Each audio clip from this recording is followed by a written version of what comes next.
ngiti sa iyong mukha. Naku, ano ba yan? Puro ganyan na lang. Wala ka nang alam gawin kundi magparamdam.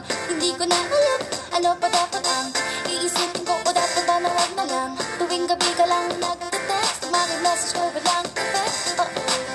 Nag-aantay kung ano nang next. Upang aking utak ay masaya. O ano ba ang nadarama? Huwag nang paligoy-ligoy, paligoy-ligoy ka. Pwede ba? Huwag ka nang magrama.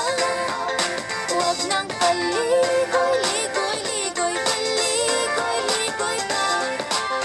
Kwento-kwento ka tungkol sa bagay-bagay. Pag-usapan naman natin tayo medyo bagay. Ngunit mabagal ka, di mo maisipin sa bagay. Kunting tiis na lang, malapit na akong magbago.